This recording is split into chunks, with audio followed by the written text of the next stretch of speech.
Agent Daniel Hayes stared at his watch in the FBI Command Center 10:47 a.m.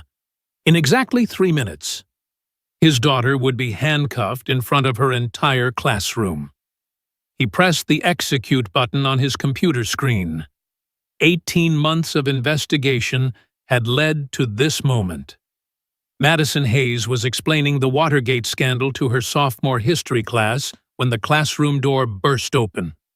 2 police officers in crisp blue uniforms stepped inside, hands resting on their holsters. 30 students fell silent, their eyes darting between their 26-year-old teacher and the armed officers. "Madison Hayes," the taller officer asked, his voice cutting through the sudden tension. Madison set down her chalk with deliberate calm, though her heart hammered against her ribs. "Yes. We have a search warrant. Please step back from your desk." The officer pulled on latex gloves with practiced efficiency and opened her desk drawer. His hand emerged holding a clear plastic bag filled with white powder.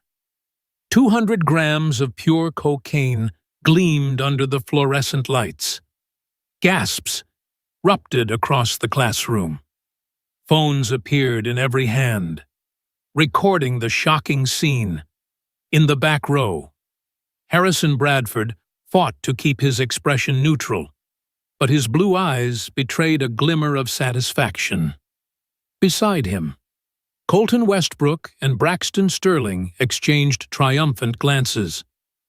"Madison Hayes, you're under arrest for possession of narcotics with intent to distribute," the officer announced, producing handcuffs that caught the light like chrome daggers. Madison raised her hands slowly, her voice steady despite the chaos. "I understand. I'd like to call my lawyer," as the cold metal clicked around her wrists. She turned her head toward the security camera mounted in the corner of the classroom. She stared directly into its lens and whispered, "10:50 a.m. Right on time." Harrison's satisfied smirk faltered. Something about her calmness, her precise words, sent a chill down his spine. The officers led Madison through the hallway as 200 students poured out of classrooms to witness her perp walk. The scene was everything Harrison had envisioned when he'd planned this revenge. Yet Madison's composed demeanor unsettled him. She wasn't crying, wasn't protesting her innocence, wasn't begging for help. 6 weeks earlier, Madison Hayes had arrived at Westfield Academy with impeccable credentials and an unwavering moral compass, while other teachers accepted generous donations from wealthy parents. She politely declined every envelope slipped across her desk, while others offered extra credit for family connections. She graded purely on merit. This integrity had sealed her fate when she handed Harrison Bradford his first failing grade in 18 years. The red F on his history exam might as well have been written in blood. 55 out of 100 points. His perfect GPA, his Yale legacy admission, his entire future threatened by one incorruptible teacher. The memory of his father's rage still echoed in Harrison's mind. Richard Bradford, 3-term mayor of Westfield, Connecticut, had built an empire on knowing which palms to grease and which arms to twist. When money failed to sway Madison Hayes, when she'd pushed his $5,000 bribe back across Principal Whitman's desk with a firm, "I don't sell grades," the mayor's face had darkened with promise. "You'll regret this," he'd warned her. Those 3 words had set everything in motion. Officer Patricia Russo, a 15-year veteran with sharp instincts, studied Madison in the back of the patrol car. Something felt wrong about this arrest. The anonymous tip had been too specific, too convenient. The young teacher's unnatural calm bothered her even more. "You don't seem surprised," Russo observed, meeting Madison's eyes in the rearview mirror. "Should I be?" Madison replied, "When you refuse to play by Westfield's rules, consequences tend to follow." Russo frowned. In her experience, innocent people protested loudly, and guilty ones made excuses. Madison Hayes did neither. She sat perfectly still, occasionally glancing at her watch as if keeping track of some invisible timeline. Back at the school, Harrison tried calling his father. The phone rang once before going straight to voicemail. He tried again. Same result. A knot of unease formed in his stomach. "Relax," Colton muttered, though his confidence seemed forced. "Your dad probably just turned his phone off during a meeting." But Harrison knew his father never turned off his phone. Richard Bradford lived by the motto that power meant always being accessible to those who mattered, and always being one step ahead of those who didn't. Meanwhile, 20 FBI agents in tactical gear surrounded Westfield City Hall. Daniel Hayes led the assault team, his earpiece crackling with updates. "Target acquired at the school. We have green light for Phase 2. FBI, everyone on the ground now." The mahogany doors of the mayor's office splintered under the battering ram. Richard Bradford sat frozen behind his desk, a crystal tumbler of whiskey halfway to his lips.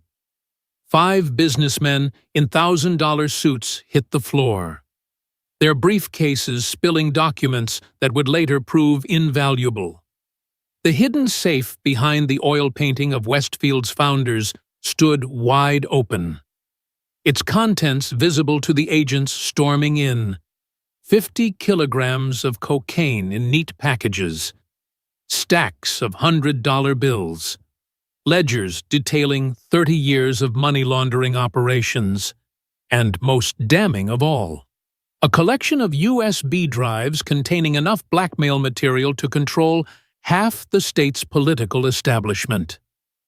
At the police station, Madison sat in the interrogation room with her hands folded calmly on the metal table. Officer Russo entered with a cup of coffee and a puzzled expression. "Your one phone call," Russo said. "You asked for a lawyer but gave an FBI tip line number. Care to explain?" The door opened before Madison could answer. A man in a sharp black suit entered, his FBI badge gleaming under the harsh lights. "Agent Morgan Walsh, FBI. Ms. Hayes is a protected federal witness." Russo's coffee cup stopped halfway to her lips. "Excuse me," Madison smiled for the first time since her arrest. "Hello, Morgan. Everything going according to plan." "Like clockwork," Walsh confirmed. He turned to the stunned officer.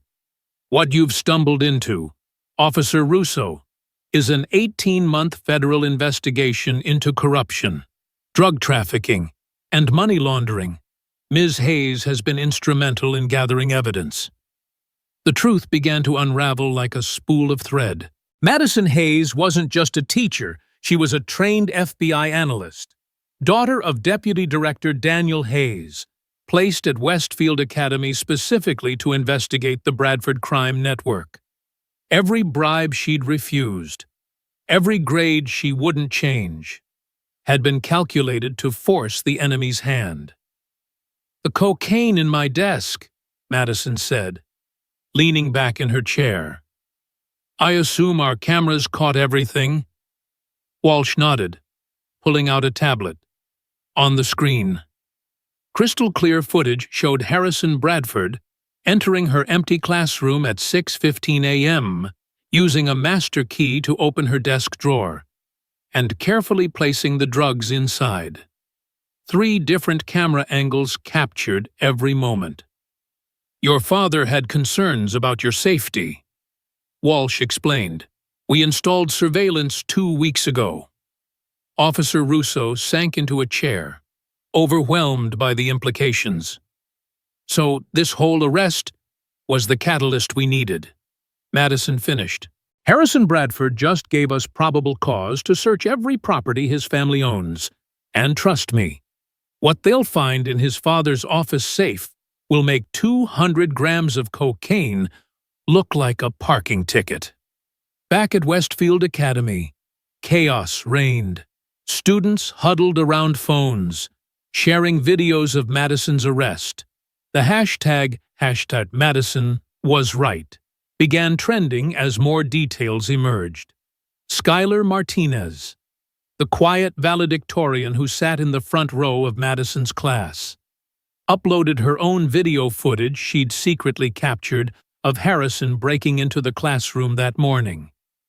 "I knew something was wrong," Skylar's voice narrated over the shaky footage. "Ms. Hayes is the only teacher who ever stood up to the bullies, who ever protected kids like me. So I started recording everything, just in case." The video showed Harrison's face clearly as he planted the drugs, his smirk visible as he whispered to himself, "This'll teach that bitch to fail me." 10 million views in the first hour. The comments section exploded with outrage and support. Other students began sharing their own stories, bribes their parents had paid, grades that had been changed, threats they'd received for speaking up. At the Bradford mansion, Harrison watched his perfectly constructed world crumble through his phone screen. His mentions filled with hatred. His Yale acceptance suddenly seemed as fragile as tissue paper in rain. He tried calling his father again. Still nothing. The doorbell rang, followed immediately by pounding. "FBI, open up!" Harrison's legs turned to water. Through the window, he saw a dozen agents in tactical gear surrounding his home. His mother stood frozen in the marble foyer, her face a mask of confused terror. The door came down with a crash. Agents flooded in like a black tide. One of them, a woman with steel-gray eyes, approached Harrison with handcuffs. "Harrison Bradford, you're under arrest for possession of controlled substances, conspiracy to frame a federal agent, obstruction of justice." The words blurred together as the metal clicked around his wrists, the same sound Madison had heard just hours earlier, but carrying a very different weight. As they led him out, Harrison caught a glimpse of the news playing on the living room television. His father's mugshot filled the screen. The mighty Richard Bradford, architect of Westfield's shadow government, reduced to a prisoner identification number. In the federal courthouse basement, Richard Bradford sat in a holding cell, his Armani suit replaced with orange coveralls. The man who'd controlled judges, bought police chiefs, and treated the law like a suggestion now faced the one authority his money couldn't touch, the federal government. Agent Daniel Hayes stood outside the cell, allowing himself a moment of satisfaction. 30 years, Richard. 30 years you've poisoned this town, destroyed families, corrupted everything you touched. It ends today." Bradford's bloodshot eyes focused on Hayes with sudden recognition. "Your daughter, the teacher. This was all a trap," Hayes confirmed. "One you walked into with eyes wide open. Did you really think we'd send her in there without protection? Every threat you made, every bribe you offered, every crime your son committed, we have it all." The former mayor's face crumbled. For 3 decades, he'd believed himself untouchable, protected by wealth and connections. He'd never imagined that his empire could be brought down by a young woman with a teaching degree and an unbending spine. Madison walked free from the police station that afternoon, her arrest officially expunged from all records. Agent Walsh escorted her to a waiting SUV where her father sat in the back seat. His usually stern face softened with paternal concern. "You did good, kid," Daniel said, pulling her into a brief hug. "But next time you want to play bait. Maybe give your old man a heads up before the arrest happens." Madison managed a tired smile. "Where's the fun in that? Besides, you should have seen Harrison's face when I stared at the camera. He knew something was wrong but couldn't figure out what. Their conversation was interrupted by Walsh's phone buzzing incessantly. The Martinez girls' video just hit 20 million views. CNN wants a statement. Fox News is already running a special segment. This thing's gone nuclear. Indeed, the story had exploded across every platform. Skylar Martinez, the shy girl who'd documented Harrison's crime, found herself at the center of a media storm. Her inbox overflowed with messages from students across the country sharing similar experiences. The quiet observer had become an accidental hero. At Westfield Academy, Principal Eleanor Whitman sat in her office, shredding documents with trembling hands. The $2 million in donations from the Bradford family suddenly felt like burning coals in her bank account. When the FBI knocked on her door 20 minutes later, she didn't even pretend surprise. "I'll cooperate," she said immediately. "I'll tell you everything. The bribes, the grade changes, the covered-up assaults. Everything." The dominoes continued to fall. Colton Westbrook's father, the police chief who'd turned blind eyes for decades, tried to flee to his cabin in Vermont. State troopers arrested him at a gas station 50 miles from the border. Braxton Sterling's father, the judge who'd fixed cases for the Bradford Network, was pulled from his courtroom in handcuffs while presiding over a trial. By evening, 17 arrests had been made. The local news struggled to keep up with the expanding scandal. Every hour brought new revelations, new connections, new depths of corruption exposed. Madison returned to her small apartment near the school. Exhausted, but vindicated. She found a crowd of students waiting outside her building, holding signs of support. "Madison Hayes is our hero," read one. "Integrity over influence," proclaimed another. Autumn Chen, a junior who had been threatened by Harrison the previous year, stepped forward from the group. "Ms. Hayes, I just wanted to say thank you. When Harrison said he'd plant drugs in my locker if I didn't write his essays, I was terrified. No one would listen. But you showed us that they're not untouchable." More students shared their stories.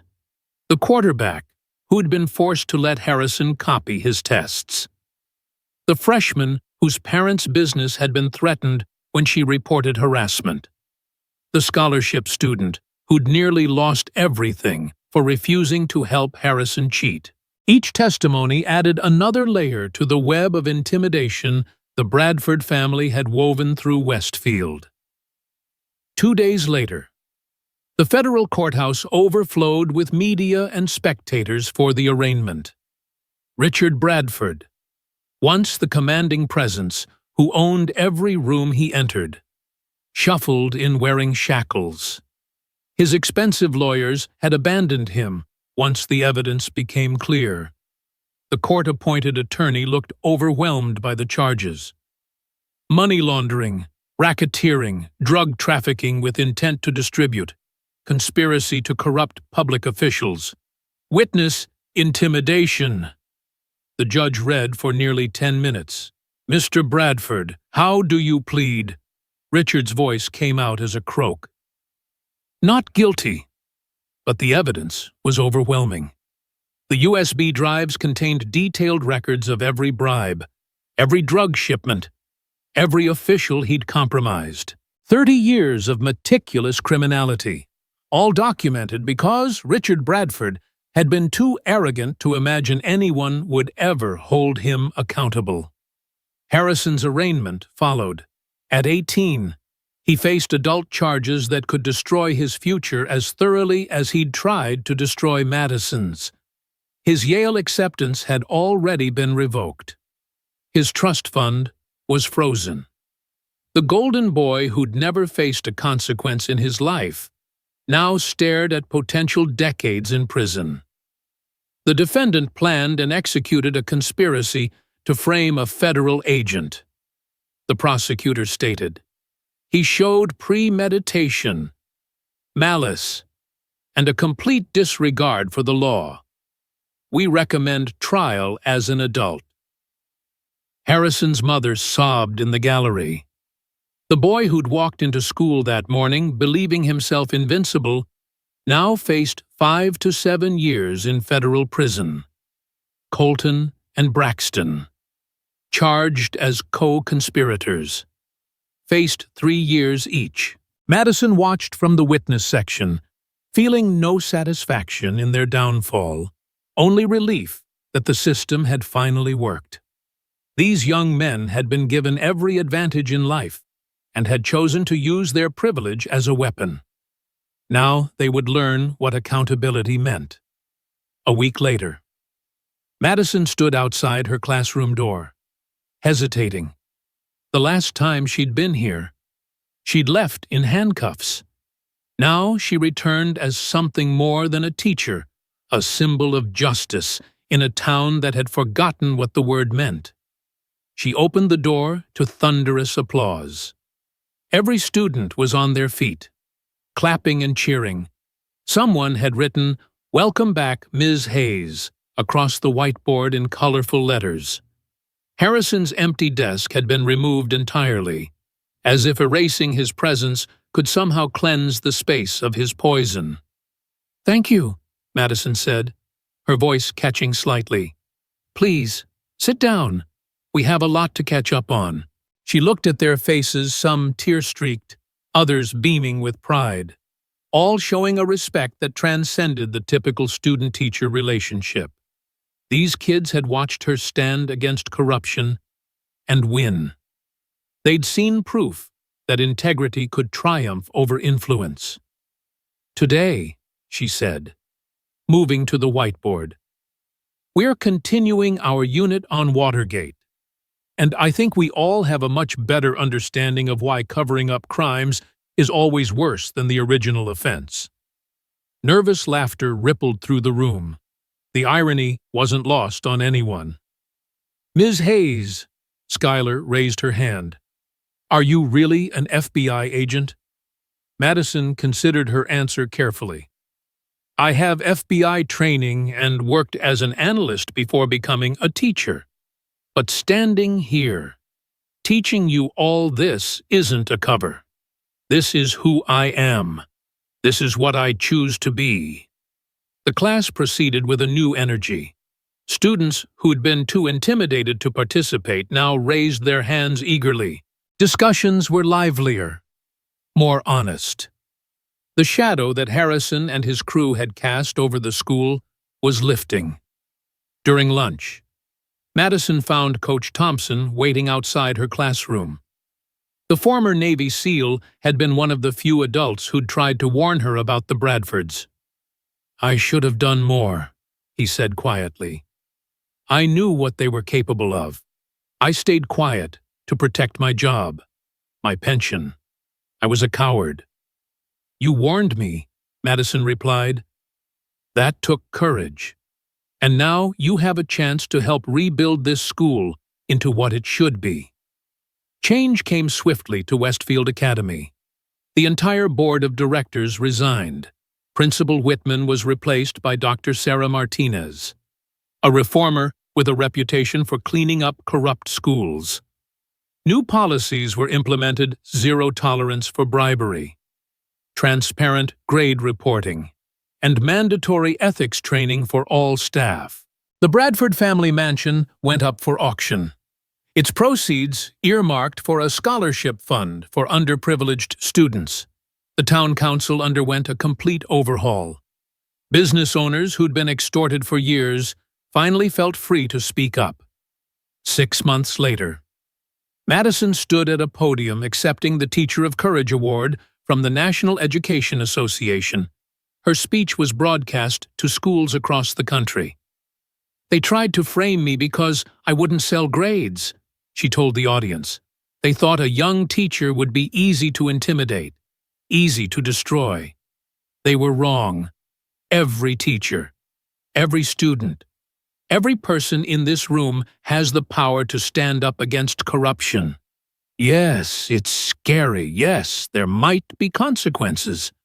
But silence is what allows these systems to flourish.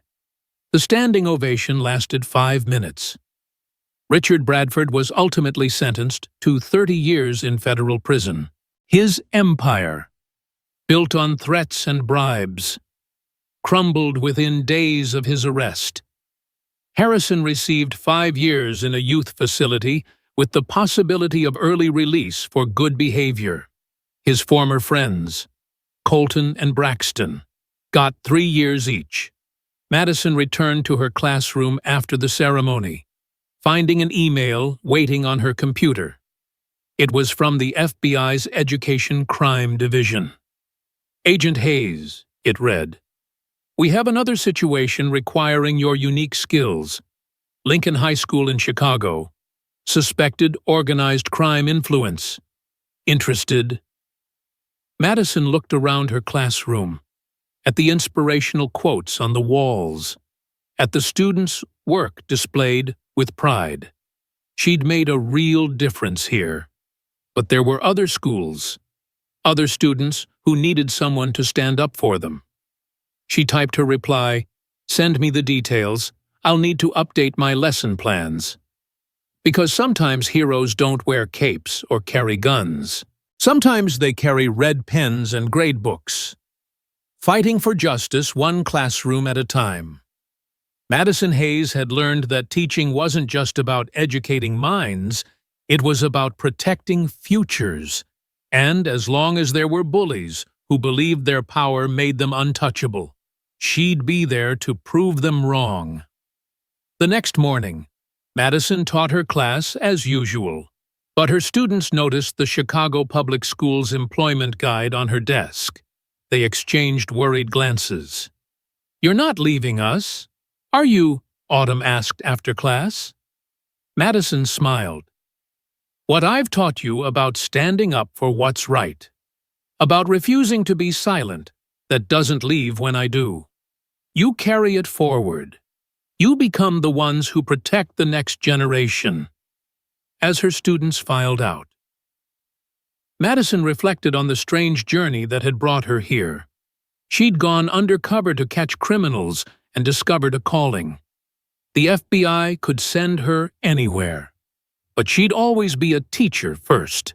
Because, in the end, the most powerful weapon against corruption wasn't surveillance cameras or federal warrants, it was education, empowerment, and the courage to say no.